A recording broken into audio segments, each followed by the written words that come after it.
Hi, I'm Professor Charlie Craddock from the University Hospital Birmingham and the University of Warwick, and I'm been asked to address the question of how might the results of the MORPHO trial impact clinical practice. I think the first observation is that the delivery of the MORPHO trial, which was a randomized prospective examination of the impact of delivering maintenance post-transplant with the FLT3 inhibitor gilteritinib in patients allografted for FLT3 ITD mutated AML.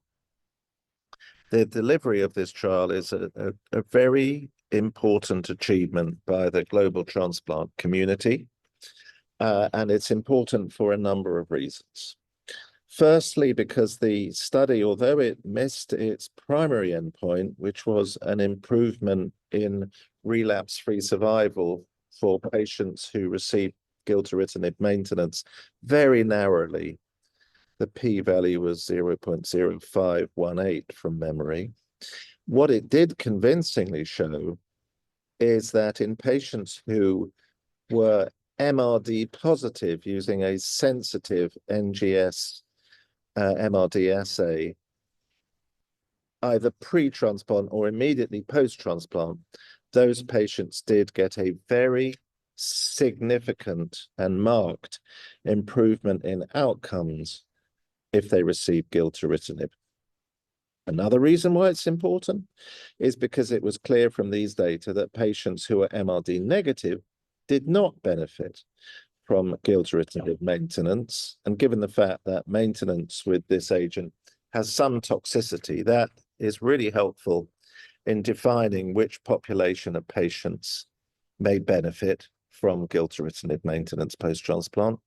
And then finally, I think the other really important takeaway from this study is it demonstrated the transformative power and impact of integrating meticulous MRD assessment on treatment decision-making. So by incorporating sensitive MRD assays using NGS technology, Dr. Levis and colleagues were able to identify for the first time that patients who were MRD positive pre-transplant or immediately peri-transplant clearly had a significant advantage. And I think, as I'll come on to in a minute, that tells us something important about how we do transplant trials in future. But if we're looking at immediate takeaways, the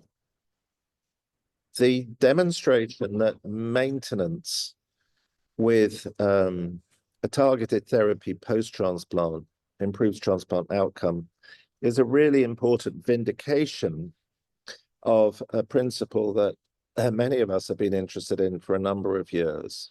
In other words, is it possible to reduce the risk of disease relapse by giving drugs post-transplant? And the reason that's important is because in the field of transplant, the major advances have been firstly in increasing transplant availability. That's by using alternative donors, increased use of mismatched unrelated donors, apodonors, cord donors, and also the advent of reduced intensity regimens. Taken together, those have both increased the number of people who can be transplanted and also increased the safety of transplant. But really, until recently, there was no evidence that any intervention had the ability to improve transplant outcome through reducing relapse. What we did know was that the use of myeloablative regimens reduces the risk of relapse, but there was always this counterbalance of increased toxicity. So I think it's really a conceptual breakthrough that delivery of gilteritinib post-transplant as maintenance in such a large placebo-controlled study improves survival. And that points to how we may wish further to improve transplant outcome in FLT3 non-mutated patients. It points to the idea of maintenance with other pharmacological agents. The Amadeus trial, looking at the impact of oral azacitidine on transplant outcome, has fully recruited and will report next year. And there are other approaches in other molecular subgroups. Could you use a P53, an agent targeting mutated P53 to improve outcomes in that population? And other pharmacological approaches, but also I think it speaks to the opportunity perhaps to use prophylactic donor lymphocyte infusion. In other words, we identify patients at a high risk of relapse post-transplant and intervene.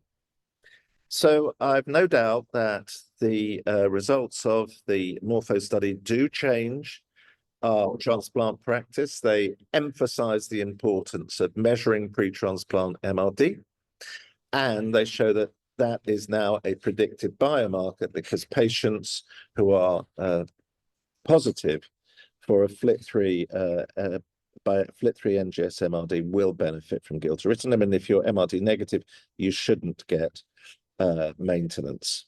And then finally, I think these data also emphasize to us as a community how important it is to be developing trials infrastructure so that we can accelerate the delivery of similar pivotal studies in how we deliver stem cell transplantation to maximum patient benefit. There are many randomized questions that we could ask in current transplant practice about optimal conditioning regimens, for example, about optimal times to taper immunosuppression, about the use of prophylactic DLI, about stem cell source. And yet many of these studies either don't happen, or if they are launched, they recruit slowly. So we have to think about how do we build similar infrastructures to the US BMT Clinical Trials Network or the UK Impact Initiative.